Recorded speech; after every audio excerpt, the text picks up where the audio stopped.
আমার সন্তান, আপনি অনেক সময় নিজেকে অন্যর চেয়ে ছোট ভেবেছেন, ভাগ্যকে দোষ দিয়েছেন, ভেবেছেন আমার কাছে টাকা কবে আসবে, গাড়ি কবে আসবে, বাড়ি কবে হবে। কিন্তু আজকের এই বার্তাই আপনার মনের প্রতিটি প্রশ্নের উত্তর দেবে। এখন আপনার দুঃখ, কষ্ট, আপনার অশান্তি, আপনার খিটখিটে ভাব, আপনার রাগ সবকিছু শেষ হতে চলেছে। হনুমানজি নিজে আপনার হাত ধরে আপনাকে সঠিক পথ দেখাবেন।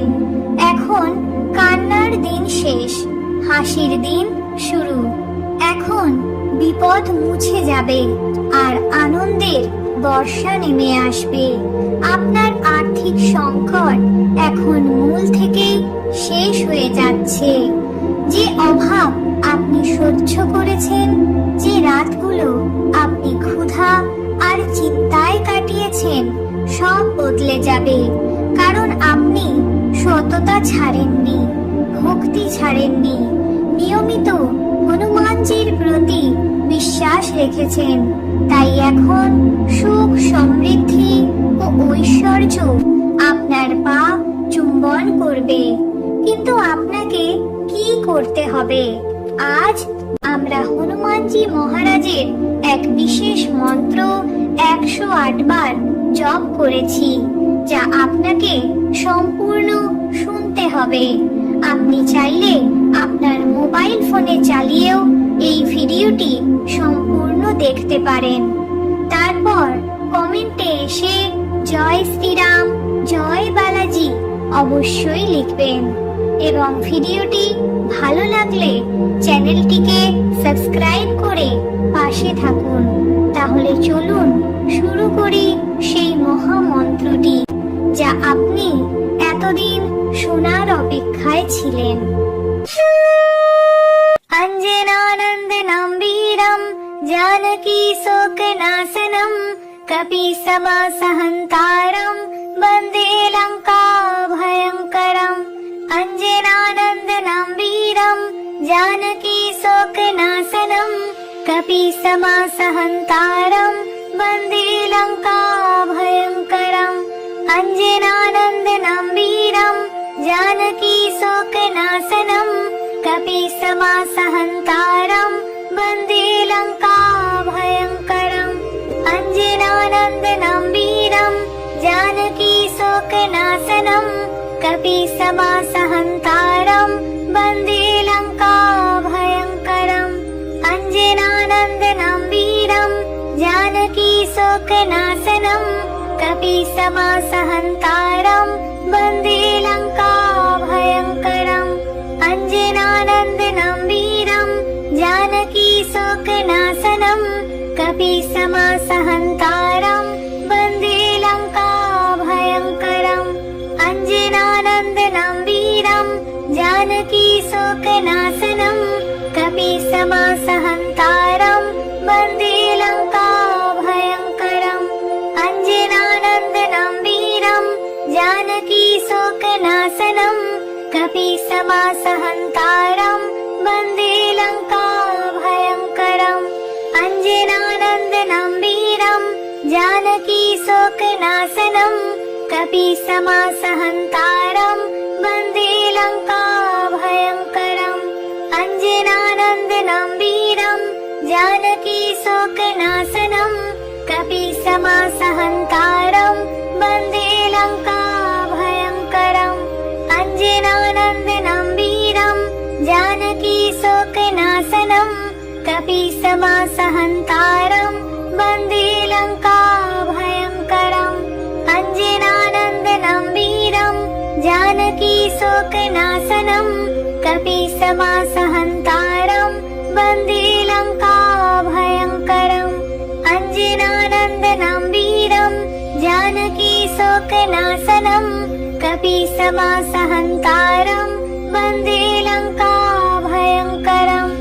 অঞ্জনানন্দনম বীরম জানকী শোকনাশনম কপিসমাসহন্তারম বন্দে লঙ্কা ভয়ঙ্করম।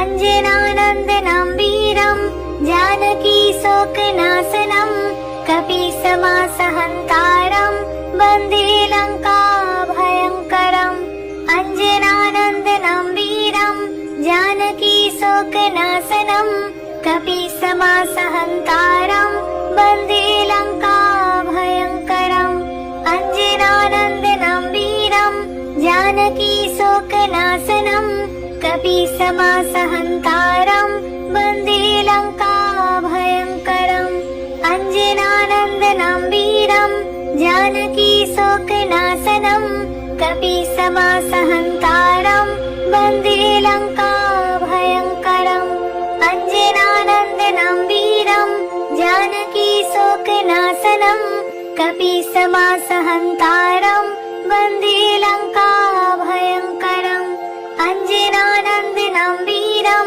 जानकी शोकनाशनं कपीसमासहन्तारं वन्दे लङ्काभयङ्करम् अञ्जनानन्दनं वीरं जानकी शोकनाशनं कपीसमासहन्तारं वन्दे लङ्काभयङ्करम् अञ्जनानन्दनं वीरं जानकी शोकनाशनं कपीसमासहन्तारं वन्दे लङ्काभयङ्करम् अञ्जनानन्दनं वीरं जानकी शोकनाशनं कपीसमासहन्तारं वन्दे लङ्काभयङ्करम् अञ्जनानन्दनं वीरं जानकी शोकनाशनं कपीसमासहन्तारं वन्दे लङ्काभयङ्करम् अञ्जनानन्दनं वीरं जानकी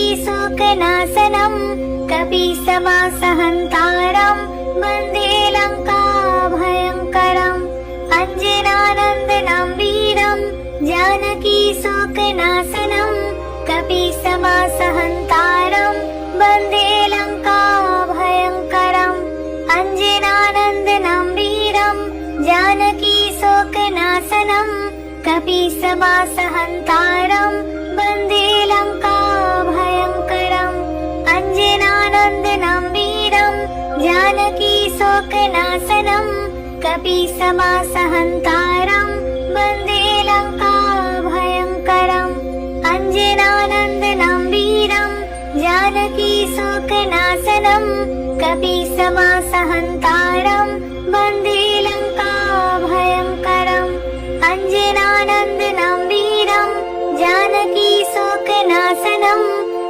कपीसमासहन्तारं वन्दे लङ्काभयङ्करम् अञ्जनानन्दनं वीरं जानकी शोकनाशनं कपीसमासहन्तारं वन्दे लङ्काभयङ्करम् अञ्जनानन्दनं वीरं जानकी शोकनाशनं कपीसमासहन्तारं वन्दे लङ्काभयङ्करम् अञ्जनानन्दनं वीरं जानकी शोकनाशनं कपीसमासहन्तारं वन्दे लङ्काभयङ्करम् अञ्जनानन्दनं वीरं जानकी शोकनाशनं कपीसमासहन्तारं वन्दे लङ्काभयङ्करम् अञ्जनानन्दनं वीरं जानकी शोकनाशनं कपीसमासहन्तारं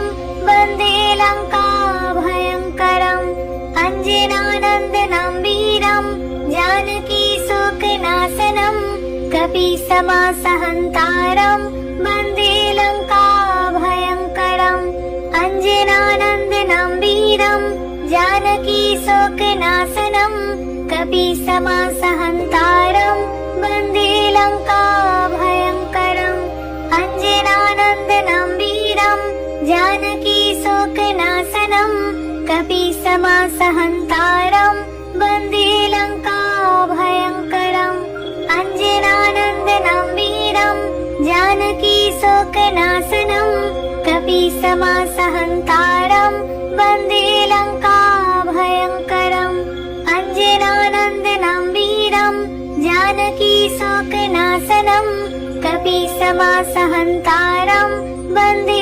लङ्काभयङ्करम् अञ्जनानन्दनं वीरं जानकी शोकनाशनम् कपीशवासहन्तारम्